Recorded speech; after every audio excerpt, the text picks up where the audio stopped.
Ողջույն, Բուն TV եթերում դիլեմա հաղորդաշարն է եւ ես Արեգ Քոչինյանն եմ։ Այսօր խոսելու ենք ընտրությունները Գյումրիում թեմայով եւ իմ հյուրերն են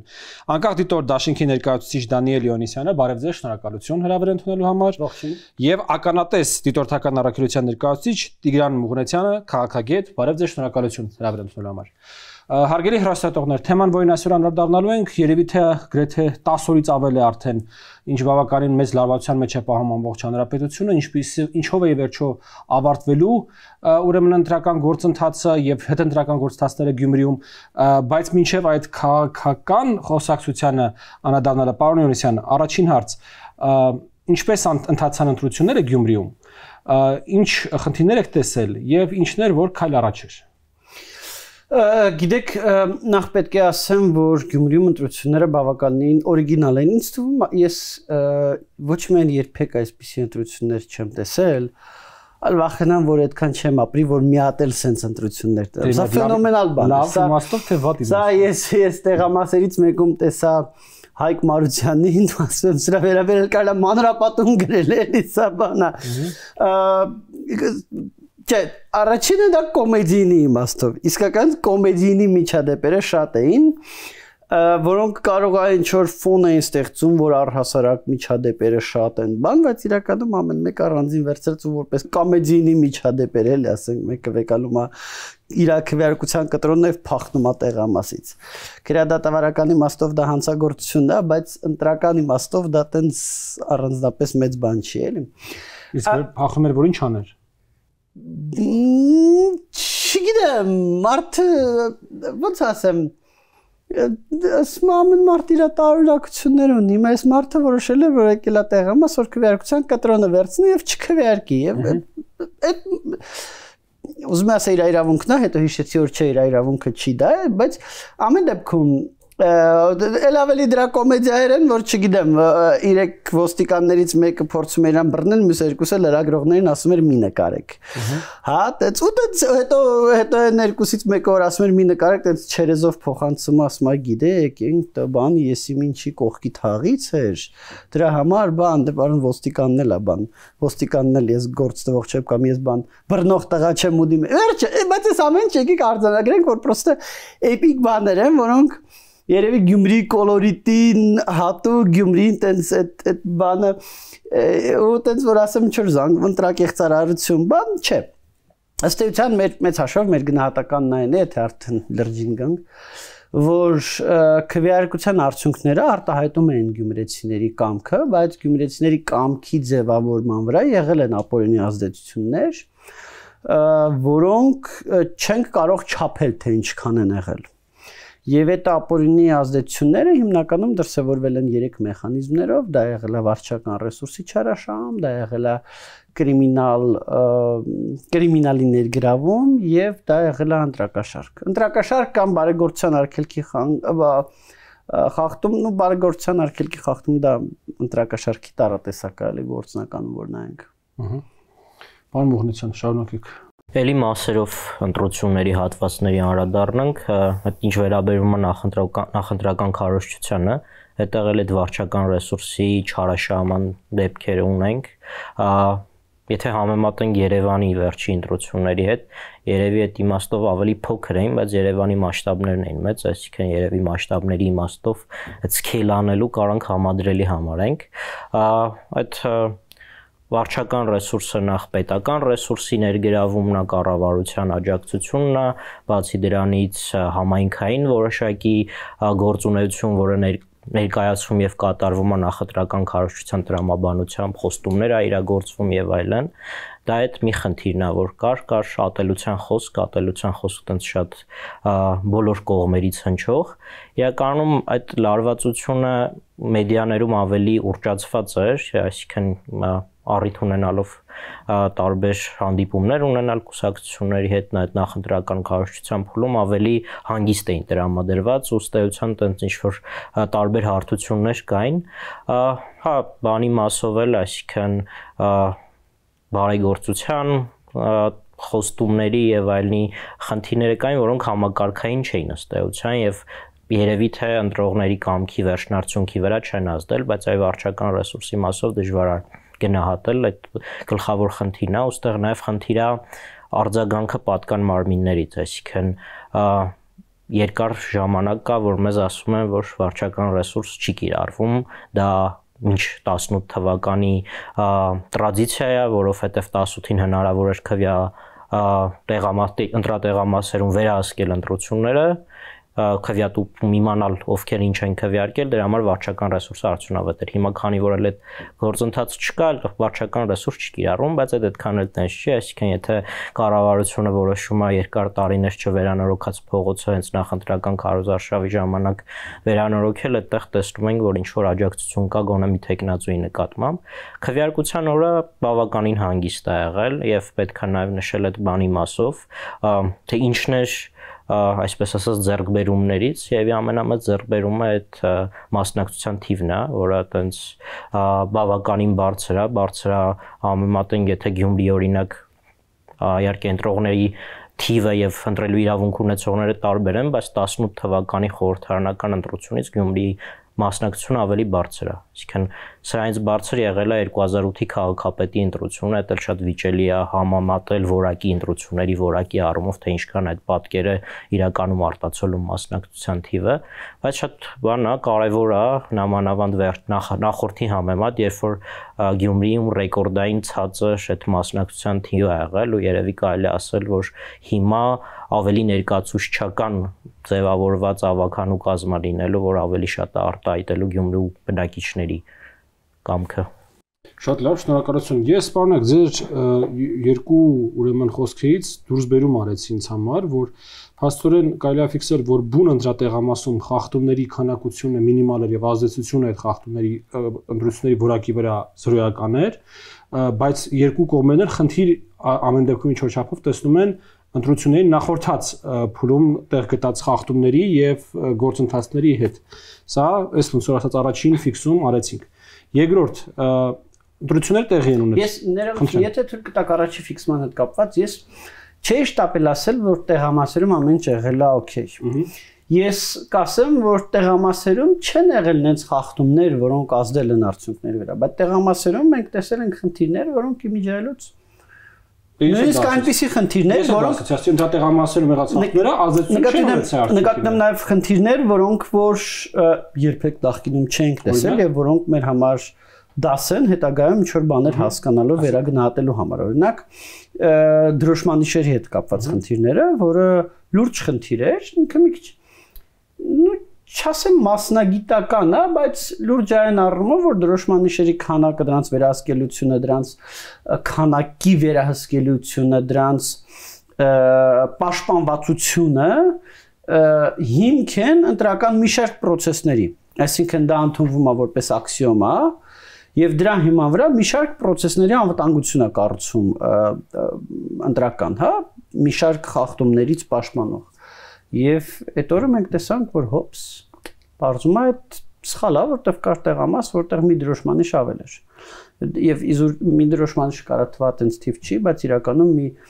իզուր չի ընտրական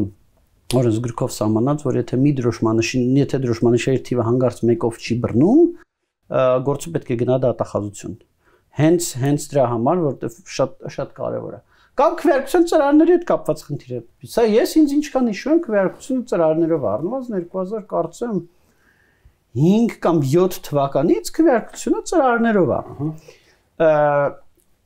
Քվեաթերթիկը ծրարի մեջ դնելիս ընտրողները միշտ կարողացել են անխոչնդոտ այդ քվեաթերթիկը դնել ծրարի մեջ։ Այս անգամ տեսնում ենք խոչնդոտներ ծրարի մեջ արտադրական չրխոտաներ զանգվածային, որը հանգեցնում էր նրան, որ ընտրողը չէր կարողանում նորմալ դնել եւ այն ընտրողը, որը մի քիչ ինքնավստահ չէր, որ ծրարը ներսից sense բացի, որտեվ կարող է ճղվի, կարող է ինքը մի բան չի հասկանում, հա, այս կարող ինքը կասկածուներ, որ ինքը մի բան չի հասկանում, այսինքն իր նախընտրած քաղաքական ուժի քվեաթերթիկը մի ձեռում ծրարը մյուս ձեռում դուրս է գալի քվեախցիկից, հա, եւ մենք մեր գործընկեր դիտորդները արձանագրում ենք բաց քվեարկություն, բայց իրականում բաց քվեարկությունը, որի ոնց ասեմ, որի պատճառը ոչ թե ինչ որ ընտրակեղծարարությունն անտրողին վերահսկելու ինչ որ ուժերի մոտիվացիան է, այլ որ ԿՀ-ի թույլ տված փնթիությունը։ Այո, եթե լրացնելու իմաստով, այսինքն այդ կազմակերպչական խնդիրները մենք էլ ենք արձանագրել, որոնք այնպես տեղամասի քվեարկության օրվան են վերաբերվում, ըստեյության դա այդ ադմինիստրատիվ խնդիրների մասին է, եղել է ուժ, որը ունեցել է երկու վստահված անձ, առավոտից դրա մասին ինքը տեղյակ չի եղել, որ չի կարող ունենա, հանձնաժողովի նախագահ անդամները այդքան պատրաստված չեն եղել, որ հուշեն, այսինքն դիտորդներն են արձանագրել, ՀՀ-ի ընտրատարածքայինի միջնորդությամբ նոր այդ մարտիկ դուրս են եկել, չգիտեմ, եղել են ուղղորդումներ, կուտակումներ եւ այլն, այսինքն այդ խնդիրները եղել են, բայց մասշտաբի եւ ազդեցության իմաստով տենց իրանք ընտրողի կամքի վրա տենց ազդեցություն մեծ չեն ունեցել առանց։ Պարոնայք, ես ուզում եմ դառնանք հետընտրական զարգացումներին գործընթացներին, որոնք դեռևս ընթացքի փուլում են այն ժամանակ, երբ մենք այս հաղորդումը նկարահանում ենք։ Պարոն Յովհաննիսյան, այս պայից սկսած ինչ հնարավոր սցենարներ կան այն ճգնաժամի հանգուցալուծման, որը դեռևս շարունակվում է։ Շնորհակալություն, գիտեք, այստեղ մի քանի տարբեր սցենար կա, մի քանի տարբեր սցենարներ ըստ էության ունեն իրենց հերթին ամեն մեկը ենթասցենար, բայց մեծ հաշվով հետևյալն է, սցենար 1 քաղաքացիական պայմանագրի ներկայացուցիչը ընտրվում է կամ մնում է ժամանակավոր պաշտոնակատար համայնքի ղեկավարի, սցենար 2 Վարդան Ղուկասյանը ընտրվում է համայնքի ղեկավար եւ դրա համար իրեն իլրումն եղած արդեն իրեն աջակցելու հայտարարություն արած 13 գումարային մանդատ ունեցող ուժերին եւս 4 մանդատ պակասում է եւ հետեւապես Մարտուն Գրիգորյանի քաղաքական ուժը կամ գոնե իր մոտից 4 ավականու անդամ պետք է Վարդան Ղուկասյանին միանան։ ԿՊ-ին պակասում է 3 քվե համայնքի ղեկավար ընտրելու համար։ Եվ երրորդ տարբերակ, որ եթե ավականին ընդհանրապես համայնքի ղեկավար չի ընտրում, ավականին լուծարվում է։ Դա եթե ես հիմա ճիշտ եմ հիշում հաշվարկները, մինչև ապրիլի վերջ պետք է տեղ ունենա, կարծեմ, եթե հիմա այս դեդլայնը ապրիլի 27-ն է, բայց ես կարող եմ սխալվեմ, ես ամեն դեպքում տեղական ինքնակառավարման օրենսդրություն տենց 5 մատից պես չգիտեմ, որ ժամկետները ճիշտ ասեմ, բայց սա հստակ է եւ ես ուզում եմ մենք նաեւ մի բան հաշվի առնենք, մենք երբեմն այստեղ Երևանից նայում ենք, ասում ենք դե ի՞նչ է, դե ամեն ինչ պարզ է, էլի։ ԿՊ-ն իշխանությունը, այն մյուսները ընդդիմությունն են, ընդ որում մյուսները բոլորը ընդդիմության այսպես կոչված նախկինների ճամբարն են, բոլոր 4-ը, չէ՞։ Եթե մեկ միասնական պայմանական նախկինների ճամբար կա, տեսականորեն, հա, ապա 4-ն էլ այդ ճամբարից են։ Եվ մեզ այստեղից Երևանից կարա թվա, որ ոնց որ ինչ հարց կա, պարզա միավորվելու են եւ ԿՊ-ին ոնց որ իրանք են ասում զրկեն իշխանությունից, Վարդան Ղուկասյան դառնա իշխանություն, բայց իրականում, երբ մենք գալիս ենք տեղական ընտրություններին, այնտեղ այնքան process-ներ կան, այնքան շերտեր կան, որ ամեն ինչ այդքան պարզ ոնց որ կարա թվա Երևանից 120 կիլոմետրից նայող աչքի համար, հա։ Ես վերջերս հասկացա, որ մեզ այդ process-ները այնքան են, որ գյումրագետ է պետք, հա։ Որտեւ ես էլ սկզբից տենց բան նայում էի, մի քիչ պարզ պրիմիտիվ նայում էի, դու ինձ ասում են, ապչան ասում են, բա ոնց, բանը Մարտունը Գրիգորյան, ինքը թուրքի մայլից է, այնտեղ Սլաբոտ Վարդանիկը Սլաբոտկից է, այդ երկու թաղերը, չգիտեմ, իրար հետ չունեն Նիկոլայ առաջի ցարի ժամանակվանից չուտ լինի, ինչ որ սենց մի բան։ Այնտեղ արանքում էլ իրանց մոտ էլ Արունա թափել, էսել էս աղել, էս Էլենա աղել, ասում են նույնիսկ եթե Մարտունը Գրիգորյան մոռանա իր հարազատների թափված արյունը, նույնիսկ եթե 1000 մի բան մոռանա, իր թաղը իրան չի հասկանա, իր թաղը, որը իր հիմնական այսպես ասած հենքն է, նաև էլեկտորալ իմիջայլուց հենքն է, որտեղ հենց այդ այսպես կոչված թուրքի մայլայում է, որ ինքը հաղթել է տեղամասերում, էլի առաջի տեղն է այդ տեղամասերում զբաղեցրել։ Բոլոր ընտրություններում է միշտ է։ Հա, դա միշտ է տենց, ոնց որ պարզա թուրքի մայլ ժողովուրդը պետք է ընտրի Մարտուն Գրիգորյան, ոնց որ բաուրիշը Սլաբոտկի ժողովուրդը պարզա պետք է ընտրի ուրեմն Վարդան Ղուկասյանին, գծի հետևի ժողովուրդը պարզա պետք է ընտրի Սարիկ Մինասյանին, հա, պարզվում է տեն, այս ինչ որ խորը բաներ կա ու այդ ժողովուրդը ասում են նույնիսկ իրան չի հասկանում, ինքը հիմա իրական շատ բարդ վիճակում է հայտնվել։ Այդ նախկինների Ես ընդհանրապես նկարագրեցի որ պատկերացրեք թե ինչքան բարդ է, որտեվ բոլոր դետալները ես էլ մեղմ ասած չեմ պատկերացնում։ Դու գյումրիագետ չեք։ Ես գյումրիագետ չեմ։ Իգիտություն առն կոմեդի դերևս։ Ընտրությունների վերաբերյալ, երբ որ խոսում ենք, որ թիմում կան շերտավորումներ եւ այլն, նույն բաները կան նաեւ համապետականում, ի վերջո այդ նախկինների ճամբար հասկացության մեջ կան Սերժ Սարգսյանի կողմնակիցները, կան Ռոբերտ Քոչարյանի կողմնակիցներ, որոնք որ մեղմ ասած նույն ճամբարում չեն։ Ու երևի թե դրա ինչ-որ չափով նաեւ դրա այսպես շարունակությունն է թիմում եղած։ Բայց ես եթե թույլ կտակ ասեմ, որ իրականում էլեկտորատի մոտեցումները եւ մարդկանց մոտեցումները համապետական եւ տեղական ընտրությունների ժամանակ Հայաստանում միշտ էլ տարբերվել են։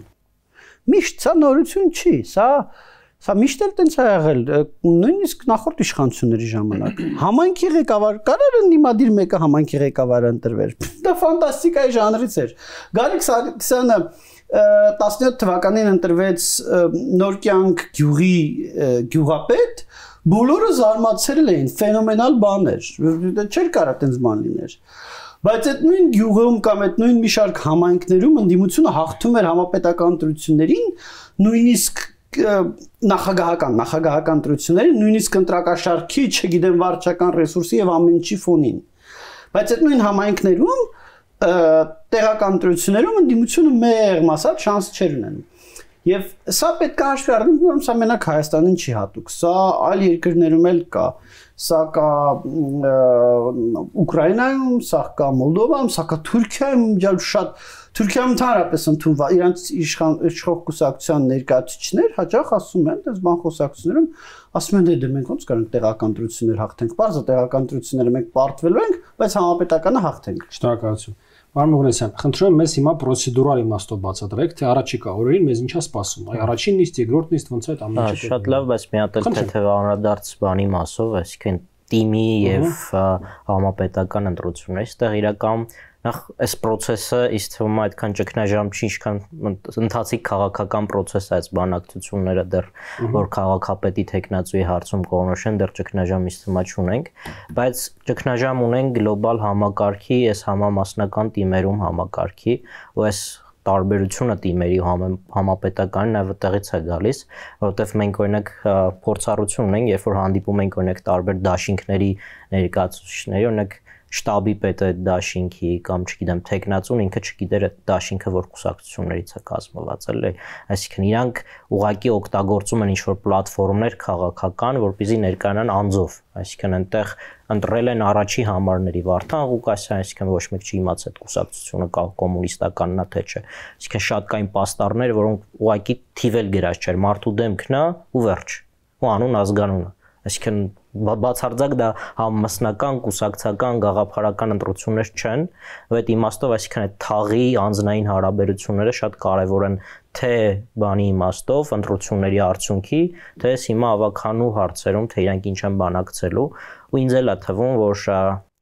Վարդան Ղուկասյան, Մարտուն Գրիգորյան այս քաղաքական ավականու ով ձայն կտա եւ այլն հարցը ավելի շատ ոչ թե քաղաքական, այլ միջանձնային հարց է եւ երևի թե ոչ թե գյումրիագետ, այլ ինչ որ անձնային բաներ պետքա տիրապետել կամ առասարակ մեկնաբանել, ինչի եւի չարժի, բան այս կարգավիճակում չարժի։ Իսկ ինչ վերաբերում է պրոցեդուրալ իմաստով, ընտրական օրենսգիրքը, եթե չեմ սխալվում, ասում է, որ 20 օրվա մանդատները բաշխելու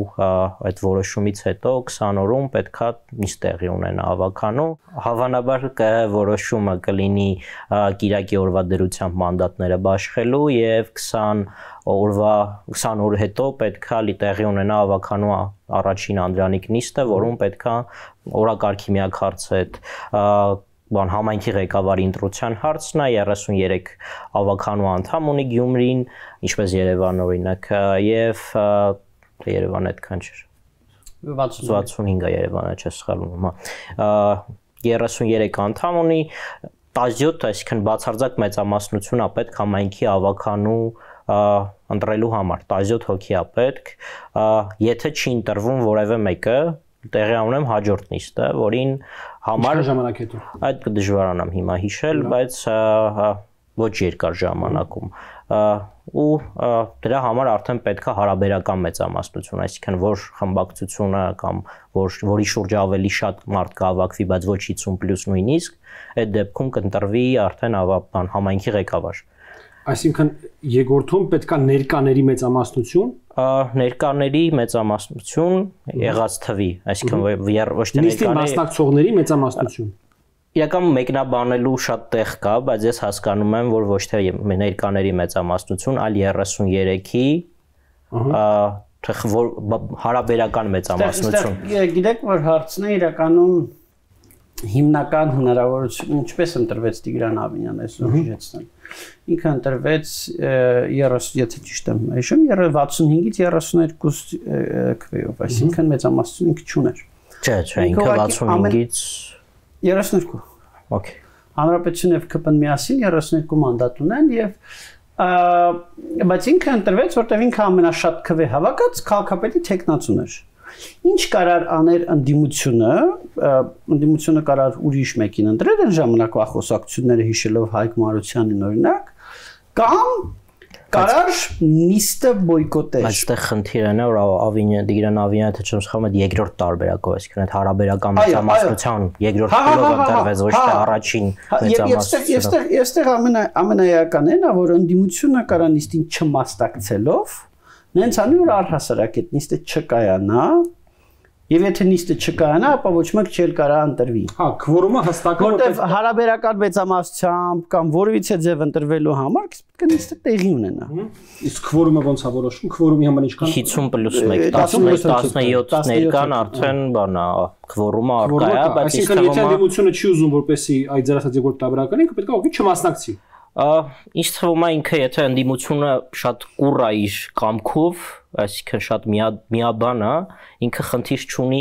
ուրիշ ճանապարհով հասնելու նրան, որ ԿՊ տեխնացուն չդառնա, այսինքն ինքը եթե դարձում միաբան է, շատ ուրիշ ավելի արդյունավետ տարբերակներ ունի, էլի, չթույլ տալու ԿՊ տեխնացուի համայնքի ղեկավար ընտրվելը։ Այսինքն նույն երկրորդ փուլով նույնիսկ իրեն կարող են 14-ից ավել ձայն ապահովել, եթե ինչ-որ բաներ խմբակցությունները ձեռնպահ են մնում, այսինքն ունենալ 15-16-ով եւ էլի բան ընտրել համայնքի ղեկավար, էլի։ Ընդ որում նաեւ ֆիքսենք մի բան էլի, ես ամեն ինչը դրվես խոսքը գրում եմ քաղաքապետ ընտրելու մասին, բայց դրանից հետո իմատեք այդ քաղաքը կառավարելու պատմությունը, այսինքն եթե հիմա նույնիսկ կողմերից մեկը կարողանում է ձեռացած երկրորդ փուլով ինչ-որ մի կերպ անցկացնել իր քաղաքապետին, հետո բոլոր որոշումները կայացնելու համար այնտեղ պետք է մեծամասնություն, ճիշտ է, բանում ավականիում։ Այո, պետք է լինի մեծամասնություն բյուջե ընդունելու համար, պետք է լինի մեծամասնություն օրինակ մի շարք այլ որոշումների համար, նենց որ Չէ, գրեթե բոլորի համար պետք է մեծամասնություն, բայց էլի այդ բացարձակ եւ հարաբերական մեծամասնություն։ Այո, մի մասը բացարձակ, այսինքն բյուջեն հաստատել եւ զարգացման ծրագրեր դրանք 33-ի 17-ն է պետք միշտ եւ որոշների համար ներկաների արդեն պետք է մեծամասնություն։ Իսկ եթե օրինակ այդ 17-ը չի լինում, բյուջեն չի հաստատվում, ինչ լուծում կա դրան դրված։ Նախորդ տարվա բյուջեն է շարունակվում։ Նախորդ տարվա ոնց որ հիմա է։ Այո, ոնց որ հիմա է։ Հիմա իրանք հաստատված 25 թվականի հաստատված բյուջե չունի։ Հասկանալի է։ Ես մի բաներ եմ ուզում հարցնել։ Հիմա ես տարբեր մեկնաբանություններ որ լսում եմ, թե ոնց կարող է լինել, մի տարբերակ որևէ տեղ չեմ հանդիպել դեռևս քննարկման, ես եմ մի քանի անգամ ես գաղափար առաջ քաշել։ Իսկ պարոնակ ինչ կլինի, եթե օրինակ համար քաղաքացիական պայմանագիրը ինքը Մարտուն Գրիգորյանին ընտրի եւ դարձնի քաղաքապետ, որպեսզի Վարդան Ղուկասյանը չդառնա քաղաքապետ։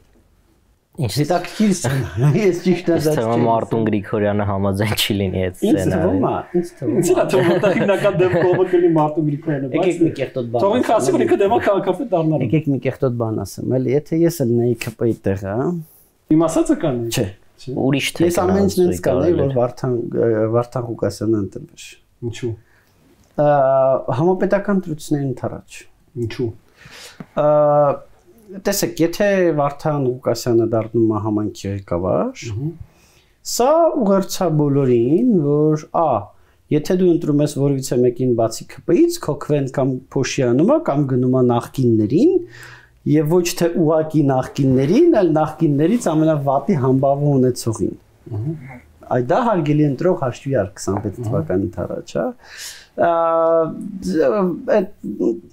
Սենց ուղերձ ես էլ չասեմ, որ իրանք հանգիստ կարան Գյումրիի կյանքը դժոխք դարձնեն։ Գյումրիի քաղաքապետի, թե դա նույն բանն է։ Գյումրիի քաղաքապետինն էլ կարան դժոխք։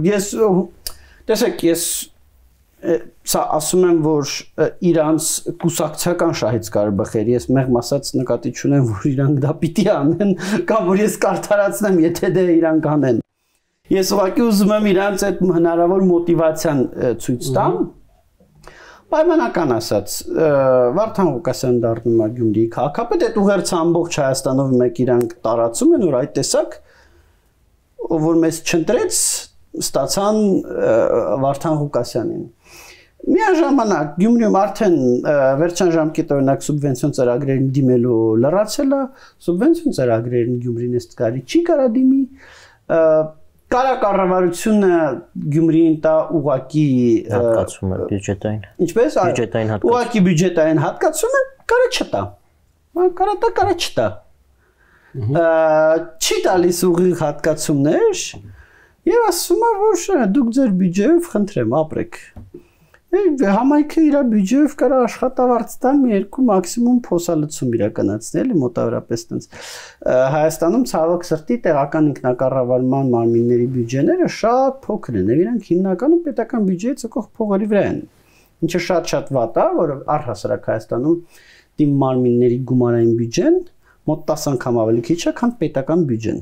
Բոլոր թիմ մարմինների գումարային բյուջեն։ Համացան համար ասեմ, որ սկանդինավյան երկրներում թիմ մարմինների գումարային բյուջեն մոտարապես այնքան է, ինչքան պետական բյուջեն։ Հա։ Եվ այդ մարմիններում թիմերը մեղմ ասած կախված չեն պետական բյուջեից, էլի։ Հայաստան կախված են։ Կառավարությունն ասում է չեմ տալիս։ Չէ, ժամկետը բաց ես թողել, հարգելի Գյումրի, ես քեզ տարի սուբվենցիա չեմ տալիս։ Սուբվենցիա ծրագիր չի տալիս։ Գյումրիում ոչ մի բան տեղից չեն կարում շարժեն եւ դա եւս մեկ անգամ ուղերձալն որ այ տեսեք ԿՊ-ին ինչ ընտրելուց ինչ ալնում ես վստահ եմ որ շատ ԿՊ-ականների մտքում սա կա ես հույսով եմ որ ոնց ասեմ առողջ adekvat պետական շահը կգերակայի ստեղ եւ տենց ոնց ասեմ կեղտոտ բաներ չեն անի քաղաքական շահից ելնելով, նեղ կուսակցական շահից ելնելով, բայց չեմ բացառում որ անեն։ Մոտա կարելի է նույնիսկ բացառում եք որ չանեն, բայց լավ։ Պարոն Մուղնեսյան,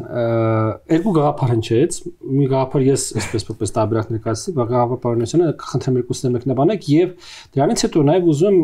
մեզ բացատրեք ինչի ցուցիչ է այս մի կողմից այսքան տեխնացուների այսքան ուժերի արկայությունը հարաբերականորեն փոքր քաղաքի կառավարման համար եւ երկրորդը դրան զուգահեռ նաեւ այսքան բաժանված լինելը, այսինքն որ միևնույն ժամանակ այսքան շատ ուժեր անցան եւ այսքան բաղդատվեցին միմյանց միջեւ քվեները, խնդրեմ։ Նախ իմ մոտ հակառակ կարծիքն է որ Վարդան Ղուկասյանը դա ԿՊ-ի համար լավագույն լուծումն է կուսակցական, եթե որոշել ենք քաղաքապայմանագրի շահերը մեկնաբանել, ինձ թվում է թողել 26-ից առաջ նախ քաղաքական շատ լավ պլատֆորմ տալ բանի Վարդան Ղուկասյանին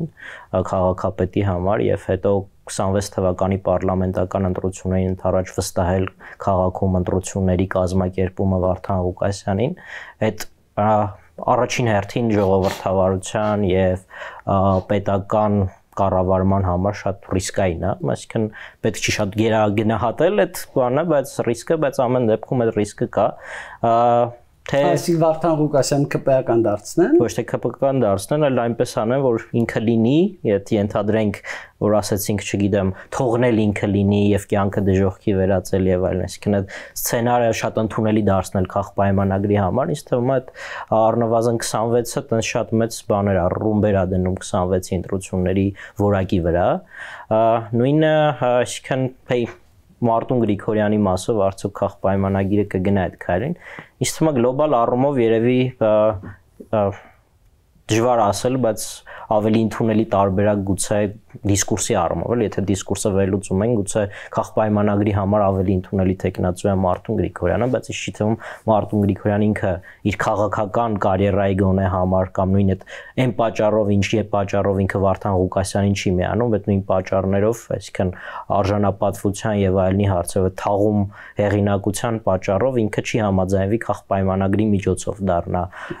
քաղաքապետ տեխնացու, բայց ինձ թվում է այստեղ կա այդ միջանկյալ լուծումը, այսինքն պայմանագրի միջոցով գուցե այլ տեխնացու դառնա քաղաքապետ, այսինքն այդ տարբերակը ոչ մեկ չի բացառում ընտրական օրենքը թույլ է տալիս։ Պարտադիր չի, որ առաջին համարը լինի իրենց տեխնացու։ Բացի նրանից, ավականատամ նախ շատ կան, քիչ չեն, բացի նրանից առաջին համարն էլ եթե լինի, այսինքն այլի առաջին համարներ ունենք, չգիտեմ, Ռուբեն Մխիթարյանը, որը գուցե նույն այդ քաղաքական հեռանկարի առումով էլի խնդիրներ ունենա, բայց այսինքն պետք է հասկանալ Մայր Հայաստանի դաշտում գուցե ավելի չգիտեմ, չեմ ուզում այդ տենց բաներ դատողություններ անել, բայց ամեն դեպքում ասում են քաղաքականություն հնարավոր է մասին, այսինքն հնարավոր է ինչ որ տեխնացու կոնսենսուսային գտնել, նույնիսկ հնարավոր է կոնսենսուսային տեխնացու գտնվի հենց այդ միաբան ընդդիմության մեջ, այսինքն առանց քաղաք պայմանագրի, որը չի լինի ոչ Վարդան Ղուկասյանը, ոչ չի լինի ոչ Մարտուն Գրիգորյանը, բայց էլի քաղաքի կառավարումը դրանից շատ դժելու է, այսինքն այդ շատ բարակ կոնսենսուսի թելից է կախված լինելու ողջ կառավարումը եւ անդադ ամեն ավականունիստը դառնալու է այդ բան ավականու անդամ բերելու, կվորում ապահովելու, այոյի ոչի տենց ինչ-որ հարց։ Քաղաքապետն է կա բադիկա լինելու, բայց ինձ թվում է մենք հարցերին նայում ենք ոնց ասեմ, շատ համապետական ռակուրսից։ Որտեվ այո, որ համապետական ռակուրսից նայում ես, ասում ես,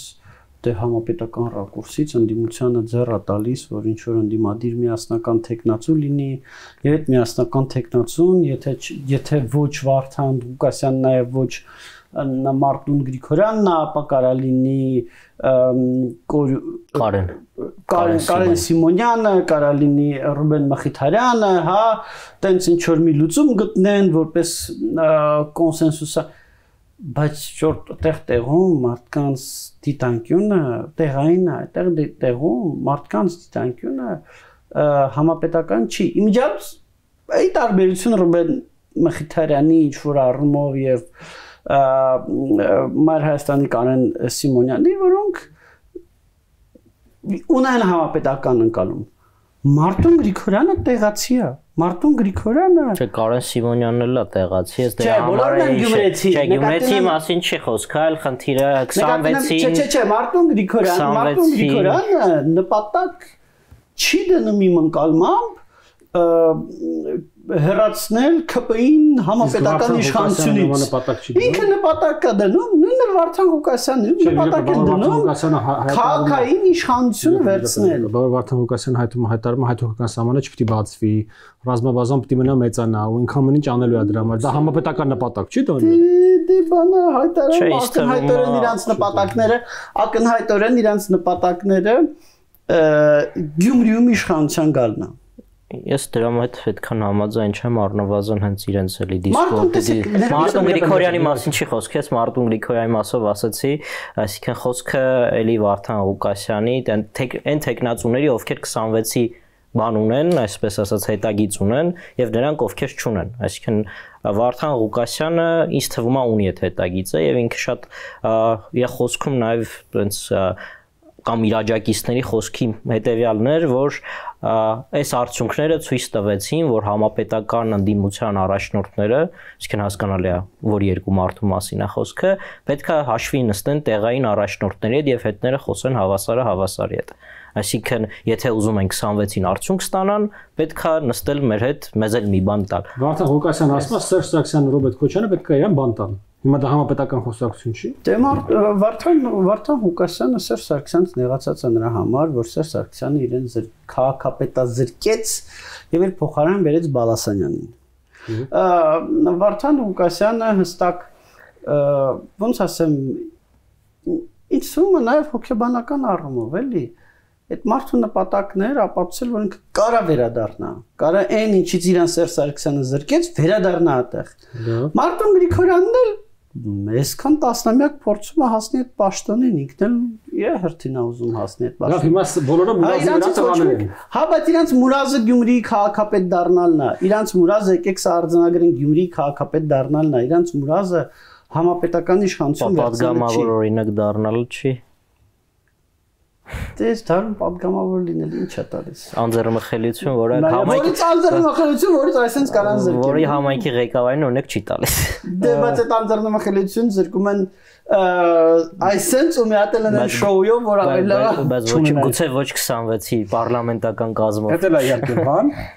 Մի հատ էլ իմ հարց, պարոնայք, այս բոլոր խոսակցությունները եւ վերջում գալի հանգում են մի հատ վերջնակետի, որ ասում են դե լավ ուրեմն նոր ընտրություններ արեք։ Հիմա ինձ հետաքրքիր է, ինչն է մեզ ստիպում մտածել, որ նոր ընտրություններ անելու պարագայում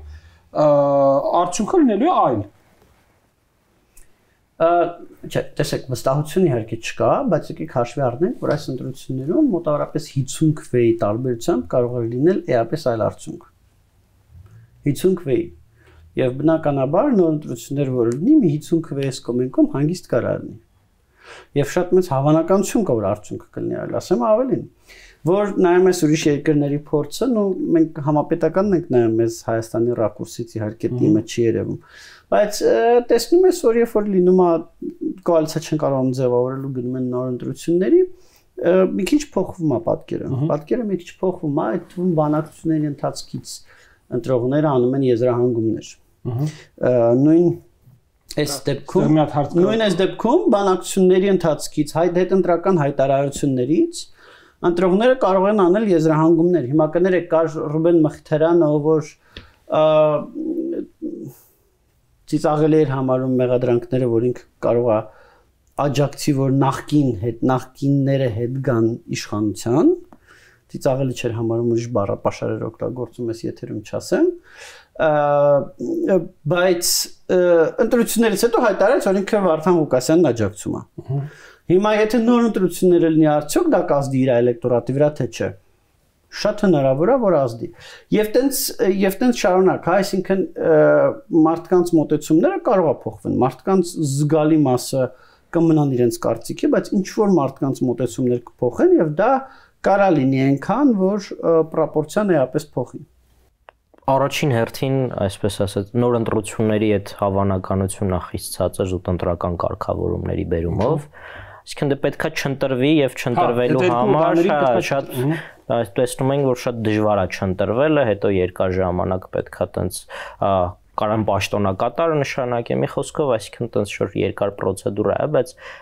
գլխավոր փոփոխությունը որ կլինի, այդ ու դրանից իհարկե ամեն ինչ է փոխվելու, այդ մասնակցության թիվն է։ Այսինքն գոյություն ունի այդ հայտնի voting fatigue ասածը, քվեարկողի հոգնածությունը, այսինքն մարդիկ անդադ չեն կարող գնալ ընտրատեղամաս եւ քվեարկել, եւ բնականաբար այդ մոտ 47000-ի մասնակցություններ, եթե չեմ սխալվում, այդ 47000 չեն գնալու են ավելի քիչ։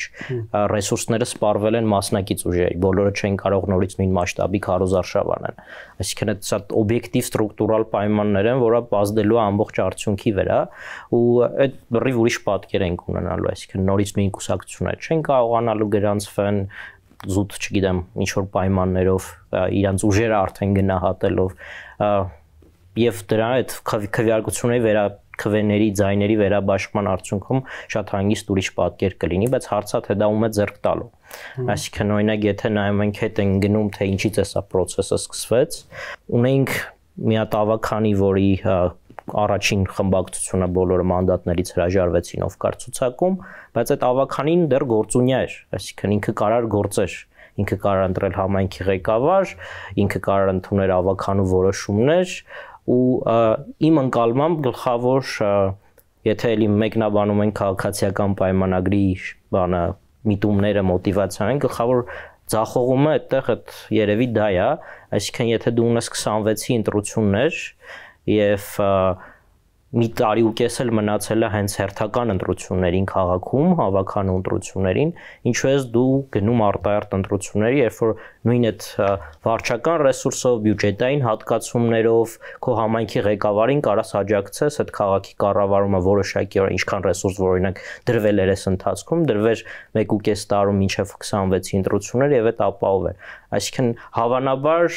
մոտիվացիան այն է եղել, որ գուցե մտածել են իրենք կարող են ավելի շատ ձայն հավաքել եւ ինքնուրույն քաղաքի կառավարումը ստանձնել եւ տեսնում ենք որ չկա։ Հիմա այսինքն այդ կախված է նաեւ ընկալումներից եւ այդ ընկալումները ինչքան են համապատասխանում իրականությանը։ Իրականում այս առումով ես կհամաձայնվեմ, որ նոր ընտրությունները չի նշանակում, որ նույն կուսակցություններն են մասնակցելու։ Հիմա օրինակ եղել է քաղաքական ուժ, որը մասնակցել է Եվրադաշինքը, որը մասնակցել է դաշինքով եւ իր անցողի քշեմը ըստ այդմ պետք է լիներ 6%, ինքը հավաքել է 4%-ից մի քիչ ավել։ Եթե իրանք հանդես գային որպես կուսակցություն, մի կուսակցությամբ, անցողի քշեմը նույն քվեները ստանային, անցողի քշեմը կհաղթահարեն։ Իսկ կարող է իրանք ուրիշ ձև անեն։ Հետո այն կուսակցությունները, որոնք որ կուսակցություն են, ոչ թե ուղղակի անձ որին կցված է ինչ-որ կուսակցություն, կոմունիստական կուսակցությունը Վարդան Ղուկասյանին, կարող է ուրիշ տեխնացիայով, քաղաքացիական պայմանագիրը կարող ուրիշ տեխնացիայով հանդես գա, էլի հնարավոր սցենար է։ Այսինքն իրականում շատ բաներ կարող են փոխվել, որոնք նոր ընտրությունների դեպքում նոր ընտրությունների դեպքում այլ տուպիկից հանելուն հանգեցնեն, բայց դա նաև չի նշանակում, չի երաշխավորում, իհարկե որ նոր ընտրությունները տուպիկից կհանեն, որովհետև ամեն դեպքում հետևյալ ֆենոմենը կա Գյումրիում, սա ոչ միայն Գյումրիում, էլի մարդիկ ընտրում են ամեն դեպքում անձանց, մարդիկ չեն ընտրում քաղաքական ուժերի։ Վարդան Ղուկասյանի քվեները ինձ թվում է կարող է չտարբերվեին, եթե ինքը առաջ չադրվեր ոչ թե կոմունիստական կուսակցությունից, այլ որևիցե ուրիշ կուսակցությունից, որևիցե ուրիշ որևէ մեկի մոտ տենց հարց չի առաջանում։ Հա, կարող է իր քվեները, ասենք, միանիշ թվով տարբերվեին, էլի ավել կամ պակաս։ Եվ սա իրականում սրատակ, ոնց ասեմ, ռացիոնալ բան կա։ Ասում ենք, այ կուսակցությունները Հայաստանում կայացած չեն անձանց շուրջը, պետք է շատ մեղադրել կուսակցություններին։ Առհասարակ ինստիտուտները Հայաստանում կայացած չեն, եւ դա դրա արդյունք է։ Թե մենք հարցնենք միջին վիճակագրական գյումրություն, այլ քո քաղաքում ինչն է ավելի կարևոր, քաղաքապետի անձը, թե քաղաքային ավականում ուժերի ներկայացվածությունը, ինքը կասի քաղաքապետի անձը։ Եվ չի սխալվի։ Եվ դրա տակ կա բավականին շատ տրամաբանություն։ Կարող ենք նույնիսկ ասենք քաղաքապետի անձ։ Հա? Եվ այդ տրամաբանությունն է, որ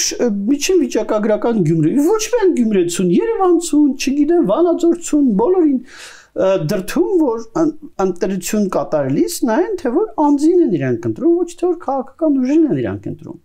Սա պետք է հաշվի առնենք եւ սրա լուծումը բնավ չգիտեմ, ինչ որ կուսակցությունների համակարգի ինչ որ արհեստական բաները չի, սրա լուծումը առհասարակ երկրի ինստիտուտների կայացվածությունն է, որովհետեւ դա վերաբերվում է բոլորին, դա վերաբերվում է հիմա նայենք, չգիտեմ, X գերատեսչության Y վարչությունը, հա, չգիտեմ, վերցնենք պաշտպանության նախարարության մարտական պատրաստության վարչությունը, ինչն է այդտեղ ավելի կարևոր, ով է վարչության պետը, թե ովքեր են այդ վարչությունում աշխատում։ Ինստիտուցիոնալ երկրում, բնականաբար այն երկրում, որտեղ ինստիտուտները կայացած են, բնականաբար կարևոր է ովքեր են վարչությունում աշխատում, վարչության պետը տենց առանձնապես շատ բան իրանց կախված չի, ինքը այդ վարչության միջինից ավելի բարձր ազդեցություն ունեցող աշխատակից է։ Հայաստանում դա ընդհանրապես տենց չի, Հայաստանում պաշտպանության նախարարությունում իզուր չբերեցի այդ օրինակը, որտեղ իրական օրինակ է իրական մարդկանց մասին, մարտական պատրաստության վարչության պետը փոխվում, դնում ես լրիվ ուրիշ մոտեցումներ, լրիվ ուրիշ բաներ է տեղի ունենում, հա, լավ բաներ միջալուց, բայց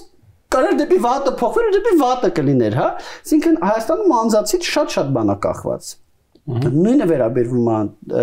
ընտրություններին, նույնը վերաբերվում է ընտրովի մարմիններին եւ սա պատճառը, որ մարդիկ չեն նայում այդ քվեաթերթիկի վրա գրած է կոմունիստական կուսակցություն, Մարտուն Գրիգորյանը չեմ էլ հիշում, որ կուսակցություն, հա մեր քաղաքը դաշինքի անդամ կուսակցություններ ովքեր են, ես հիմա չեմ էլ հիշի, ազնվությամբ չեմ էլ հիշի, թե որ քաղաքական ուժերն են դա։ Ասում է դաշինքների շտաբի պետեր կան չեն հիշում ես։ Հայրենիք կուսակցությունն է Արթուր Վանեցյանի եւ Միացյալ Հայաստան Երվարդ Թարվերդյանի կուսակցություններն են, որոնք ղեկավարում են էլի։ Նյաչոմ, եկեք արձանագրեք, ոչ մի բանի մասին է դա կարելի է ցանկացած ուրիշ կուսակցությունների բան, բայց մարդիկ ընտրում են Մարտուն Գրիգորյանին, կամ ընտրում են Վարդան Ղուկասյանին, նույնիսկ ԿՊ-ի դեպքում ինձ թվում է ԿՊ-ն չկարողացավ քաղաքականացնել այդ ընտրությունները եւ մարդկանց ընկալումներ, որոնք ընտրում են Սարգիս Մինասյանին, այ գծի հետևի Սարիկին։ Նիվարքյան Պանոսյան, նիվարքյան։ Շեշտադրումների ինձ թվում է մի քիչ խնդիր ունենք, այսինքն կուսակցությունների խնդիր չկա, մարդիկ ընտրում են անձերի, կուսակցությունների խնդիր կա, որ մարդիկ ընտրում են անձերի, այսինքն չի լինում նենց, որ կուսակցությունները լավն են, բայց մարդիկ գնում են անձերի հետևից։ Երկար տարիներ այս տիմում շատ է օրինաչափ է։ Մարդիկ գնում են անձերի, որովհետև կուսակցությունները վարկաբեկված են, մարդիկ տեխնացուները չեն ուզում ասոցացվել կուսակցությունների հետ։ Ինչ են որոշ տեխնացուներ, նույն Մարտուն Գրիգորյանը, ինձ թվում է որ հարցազրույցին հարցնեն էլ իրան, ինքը կպատասխանի ազնի, որովհետև տենց ասում են, որ իրանք չեն ուզում որևէ կուսակցության հետ ասոցացվեն, դրա համար են դաշինք կազմում, որպեսզի անունը, այսինքն մենք ունենք ինչ խնդիր ունենք մի քանի տարի առաջ, երբ որ մարդիկ գնում էին թիմ ընտրությունների, այսինքն Բալասանյան դաշինք անուն, բան, կուսակցություն, չէ՞ դաշինք ինքան, կան արկելեց, էլ չի թողում տենց։ Բայց այսինքն գլոբալ տեսնում ենք, որ կուսակցությունները վարկաբեկված են, կուսակցությունները ինստիտուցիոնալ պատրաստ չեն եւ քայլել չեն անում, այսինքն մենք տեսնում ենք այս շրջանում օրինակ ծախսերի նախընտրական հիմնադրամ գումար հավաքելու կուսակցությունները մասնակցում որ ասենք տալիս են մի տարվում ոչ մի գումար չեն հավաքել եւ գումար չեն ծախսել այսինքն եթե դու գիտես ընտրության ես գնում ու ոչ մի գործունեություն չես ծավալում կամ խափում են եւ սխալ են լրացնում կամ էլ առասարակ գործունեություն չեն ծավալում եւ ըստ էության այդ կուսակցության բանի կոնցեպտի ողջ գաղափարը իշխանության համար պայքարելու չկա Եվ բան, այսինքն տենց անձերը դրա հաշվին են գործում։ Հիմա հարցը այս դեպքում թե ինչի է պետությունը որոշել այս պայմաններում թիմերում անցկացնել համամասնական։ Այսինքն եթե մենք գտնում ենք որ մարդիկ են կարևոր, ժամանակի ընթացքում փոխվի ես դեմ չեմ, այսինքն էվոլյուցիան լավ բան է, գուցե երկար տարիների ընթացքում պրակտիկայի իտերացիաների ընթացքում որակական փոփոխություն ունենանք, բայց պետությունը բացի այդ փոփոխությունից նաև պետքա վերահսկողություն ունենա, երբ որ այսինքն կուսակցությունները նորմալ հայտարարագիր չեն ներկայացնում, կուսակցությունները, չգիտեմ, շտաբերը չեն հայտարարում եւ այլն, տեսնում ենք պետական վերահսկող մարմինները ասում են դե ոչինչ ասում են։ Եթե մենք պետությունում ունենք մենք համամասնական ընտրակարգ, խորհրդարանական կառավարում եւ համամասնական ընտրակարգ շատ կարեւոր է որ դիմում էլ լինի այդ նույն ընտրակարգը, որովհետեւ Գիտեք, կուսակցությունը առհասարակ ոնց պիտի մտնի քաղաքականություն։ Պիտի գնա դիմում ինչ-որ ընտրությունների մասնակցի, մանրից մտնի համայնքային ավականիներ, այդպես ձեռք բերի ոնց ասեմ ընտրողների ճանաչումը, հետո մտնի ուրեմն համապետական պարլամենտ, ազգային ժողով, հետո այդտեղ աշխատի, այդտեղ ավելի պոպուլար դառնա, հետո ինչ որ պահի գա կամ չգա իշխանության։ Եվ այստեղ շատ կարևոր է, որ հենց այս կոնտեքստում ընդհանրապես արգելվեն դաշինքները։ Դաշինքները, կուսակցությունների դաշինքները դա խաթարում են։ Կուսակցությունը պետքա միևնույն բրենդով, քաղաքական ուժը պետքա միևնույն բրենդով մասնակցի տեղական ընտրություններին եւ համապետական ընտրություններին։ Հարգելիս, դու այս կուսակցությունից ես, դու ստեղ մասնակցել ես, դու քեզ լավ ես դրսևորել, շատ լավ, դա քո կուսակցության համապետական ռեյտինգին դրական անդրադառնում։ Վատ ես դրսևորել, վատ բացասական անդրադառնում։ Շատ པարզ Եվ ընդ որում լավ ես դրսևորել, վատ ես դրսևորել, կարաս նաև որպես համայնքում ավականի, այսինքն համայնքում ընդդիմադիր խմբակցություն էլ կարաս քեզ լավ դրսևորես կամ վատ դրսևորես։ Սա շատ կարևոր է, որ այդ իրար հետ փոխկապակցված լինի կոնկրետ համայնքներում կուսակցություններ կամ այս կուսակցությունից համայնքում լավ աշխատեց, կողքի համայնքում մարդիկ նայում են, ասում են, հա, էլի բերեք մեր համայնքում էլ այս կուսակցությանը ընտրենք։ Սա մի քիչ կպակասեցնի անձակենտրոնությունը եւ ավելի կբերի հենց կուսակցությունների կայացմանը, բայց դրա համար պետք է դաշինքներ արգել, դաշինքը Արենոսյան, բայց մի րոպե քաղաքական պրակտիկ դաշտ ենք բերում, դաշինքների արգելը սպայությամբ ինչ է նշանակում, նշանակում եթե մենք մի հատ էլ մինչեւ այդ դեկապիտալիզացիա չի արվում կուսակցությունների, ստացվում է որ ընդհանրապես 2-3 կուսակցություն կա Հայաստանում, որոնք ընդհանրապես մարտունակ կմնան Եթե դուք դա խոսում եք դաշինքն արգելել, ներողություն, գաղափարակից են, թող միավորվեն։ Բայց եթե գաղափարակից չեն, քեն դաշինք կազմում իրար մի կուսակցության մեջ։ Այսինքն մեկը կուսակցություն փագի մտնի մյուսի կուսակցության։ Իսկ ինչն է խնդիրը դաշինքի այդ դեպքում։ Պատասեք մեկը կուսակցություն փագի, մյուսը կուսակցություն բացելը Դա ինքնանպատակ է։ Չէ, եթե հարցանեկան գեներալի կարգավիճակ է, ես կուսակցություն ունեմ։ Մարդը տնտեսացիան։ Ես կուսակցություն ունեմ։ Իսկ կուսակցությունները չեն կարող։ Այսինքն ընտրական շրջանից շրջան չեն կարող մի մասում ավելի գաղափարակից լինել եւ մի մասում ավելի ոչ։ Այսինքն դուրս է գալիս, եթե դու մտնել ես մի կուսակցության մեջ, դու վերջ հավերժ դատապարտված ես բոլոր ընտրությունների մասնակցել իրար հետ, չէ՞ դա է նշանակում։ Պարտադիր չի, կներեք գաղափարակից եք։ Հա, գաղափարակից եք, բայց ժամանակները փոխվում են, գաղափարները նույնպես։ Շատ լավ, ժամանակները փոխվեցին, գաղափարները փոխվեցին, առանձին կուսակցություն ստեղծեն։ Չէ, ժամանակները փոխվում են, գաղափարները փոխվում են, իհարկե, եթե մարդ մտել է կուսակցություն, ոչ մեկ չի ասում, չէ՞ որ ճակատի պետք է գրել, որ ինքը մտավ այդ կուսակցություն, այլևս երբեք ոչ մի կուսակցություն չմտնի։ Եթե ինքը այդ կուսակցությունից դուրս է գալիս եւ մտնում է ուրիշ կուսակցություն, ու դա ունի տրամաբանական, գաղափարական հիմնավորում, դա լրիվ նորմալ է։ Չէ, տեսեք հիմա ուրիշ բան մարդկա ջեբում 7 կուսակցության դրա մասին չի խոսքը։ Հիմա կա Եվրադաշինք, որոնք միավորվել են Եվրոպական միության օրակարգի շուրջ։ Շատ լավ, ինչի մի կուսակցություն չեն դառնում։ Հիմա 5-10 տարի հետո մտնում են Եվրոմիություն, այս մարդկանց օրակարգը սպառվում է, մեկը ասում է պետքա վсё հետ գանք դուրս գանք Եվրոպա։ Հիմա ձեր ասած տարբերակով այս մարդիկ մի կուսակցության մեջ հավերժ դատապարտված են։ Բա ինչ, բա տենց ես այս ամենը մի հատ բերեմ պրակտիկ դաշտ։ Այդ արհեստական դաշինքները արհեստական դաշինքները լավ չեն, բայց դաշինքները լավ են։ Չէ, գաղափարազուրկ դաշինքները իրանք բերում են նրան, որ այդ դաշինքները քանդվում են եւ բոլոր դաշինքները քանդվել են, ես ասեմ ավելին։ Ես հիմա չեմ հիշի մի դաշինք, որը պարլամենտում ընտրվելուց հետո չի քանդվել։ Եթե կհիշեք այդպիսի մի դաշինք, որոնք կայսրությունները նույնիսկ իմ քալից ինչ են մարդիկ դուրս եկան, էլ ելք, դե կուսակցություններից են դուրս բոլոր կայսրություններն են քանդվել։ Ամեն ինչ քանդվում է հանրապետական։ Չէ, բայց սա ունենք հստակ հնգամյա ժամանակահատված, տեսակետից մի վարք է։ Խոսենք 2026-ի ընտրություններ են գալիս։ Հիմա հստակ է, որ Հայաստանում չկա որևէ կուսակցություն, որը ունի ոչ միայն 50+1, անգամ 50-ին մոտ բոլոր սոցիալություններն են դա ցույց տալիս, որ 50-ին անգամ դաշինք դառնան ունենալու է։ Եթե դաշինք դառնան ունենալու է։ Ներողություն, եթե Տիգրան Խզմալյանը, Արամ Սարգսյանը եւ Արման Բաբաջանյանը գաղափարակից են, ինչ են 3 կուսակցություն բանան, մի կուսակցության մեջ միավորվեն։ Իսկ եթե այդտեղ եւս մի գոքու ենք ավելացնում, եւս մի 5 հոգի, եւս մի 15 հոգի գաղափարակից եք, մի կուսակցությունը դա գաղափարակիցների միավորում է։ Կուսակցությունը դա նենց չի, որ ես հարցանեկան գեներալ եմ, ես ինձ կից ունեմ կուսակցություն։ Խոսքս ընդհանրապես չի վերաբերվում, հա, չգիտեմ, Արման Բաբաջանյանին կամ Արամ Սարգսյանին իրանց կուսակցություններում ռեալ մարդիկ կան, էլի, գոնե իրանց անցկուսակցություններ չեն, անցկուսակցություններ կան ընդհանրապես։ Այդ չէ կարգավիճակ է կուսակցության նախագահ։ Չէ, կներեք, գաղափարակից եք, միավորվեք կուսակցության մեջ, հանրապետությունից հավաքեք ձեր բոլոր գաղափարակիցներին, այդ ձեր բոլոր գաղափարակիցներով ընտրեք ձեր կուսակցության նախագահն, ով որ այդ գաղափարակիցների շրջանում ամենապոպուլար մարդը կլինի, ընտրեք այդ կուսակցության վարչությունը, որ այդ գաղափարակիցների շրջանում ամենապոպուլար պայմանական 10 հոգին կլինեն, եւ հետո այդ ամենապոպուլար մի հոգով, ամենապոպուլար 10 հոգով գնացեք, մասնակցեք ընտրություններին, սա է առողջ ձևը, սա կներեք էլեկտորատը ոչ մեկի ջեբում չի,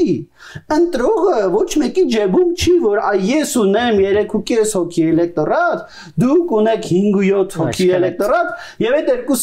երկուսը որ գումարում ենք իրար, գալիս է կանգնում է ինչքան 9.2, 9.2։ Ինչպես ասում է ամենանախագահ Դոնալդ Թրամփը, sounds good doesn't work։ Լավանչում չի աշխատում։ Հատկապես որ մի տարուց ընտրություններ են։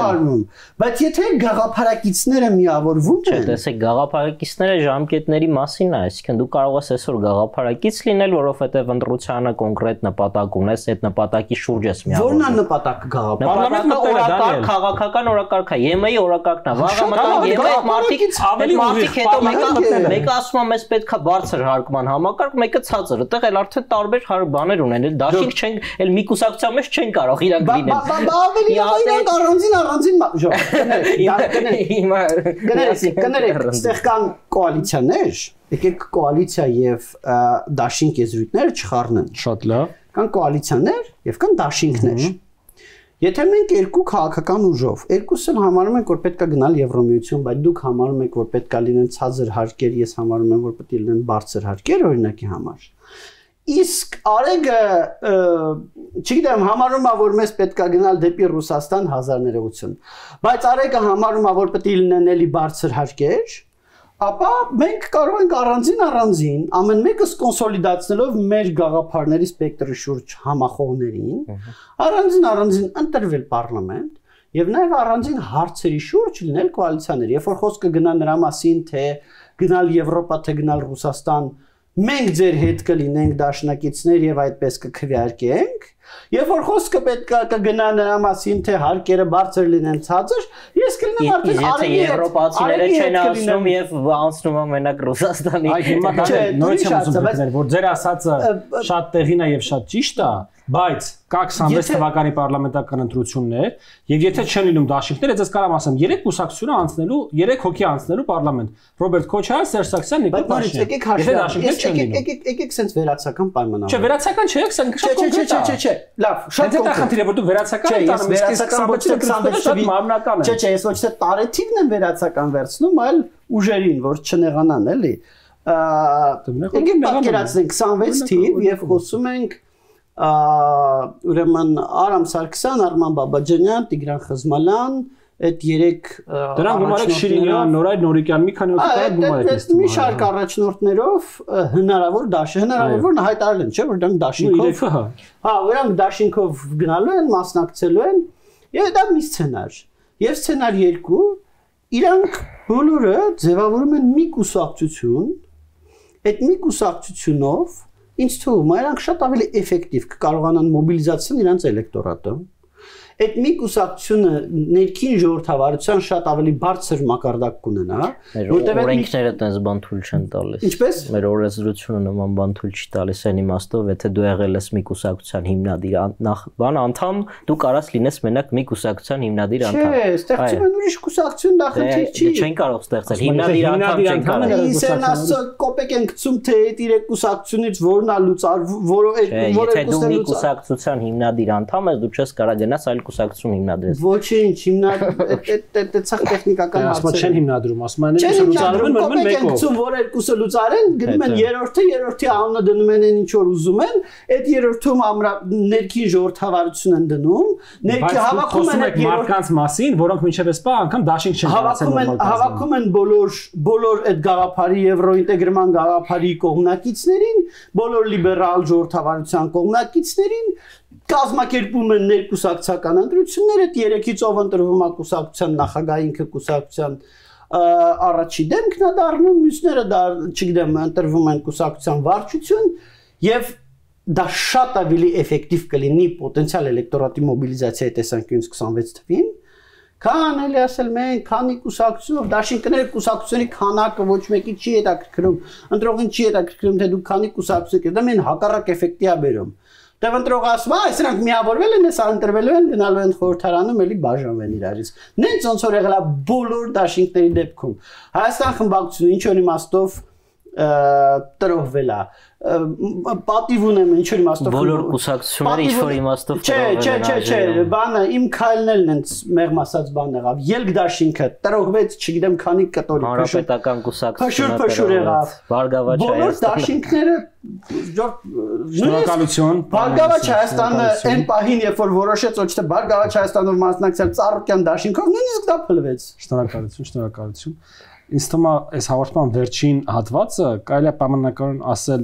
այսպես էլի ինչն է լավ եւ ինչն է իրականությունը, որովհետեւ պարոն Նեսյան, երբ դուք ասում եք որ մարդիկ միավորվեն մի կուսակցությունով դրան ավելի էֆեկտիվ կլինի, ես 100%-ով համաձայն եմ։ Բայց միևնույն ժամանակ պետք է ֆիքսեք, որ դուք խոսում եք մարդկանց մասին, ովքեր մինչև այս պահը, օրինակ նախորդ հանրապետական ընտրություններին անգամ չբաշխալեցին դաշինքով գնան։ Իսկ դուք իրենից ակնկալում եք, որ իրենք մի կուսակցությունով կգնան։ Ես ես մասով։ Շնորհակալություն հարգելի պարոնայք հրավեր ընդունելու եւ հաղորդմանը մասնակցելու համար հարգելի հեռուստադիտողներ մենք թեմայի քննարկման ընթացքում այսպես սլացիկ անցում արեցինք Գյումրիում թիմ ընտրություններից դեպի համապետական ընտրություններ ինչը երևի թե զարմանալի չէ որովհետեւ ըստ իս նույնիսկ այս ամբողջ բուրըն քննարկումներն ու աժոտաժը որ կա Գյումրի ընտրությունների շուրջ մի մասով հենց կապված է 26 թվականին սպասվելիք խորհրդարանական ընտրությունների հետ ամեն դեպքում մենք շարունակենք հետևել իրավիճակի զարգացմանը եւ եթե ճգնաժամը իր հանգուցալուծմանը չհասնի Գյումրիում մենք երևի թե այս թեմային եւս մեկ անգամ կանդրադառնանք լավ եղեք կհանդիպենք յուրաքանչյուր կիրակի 19:00-ին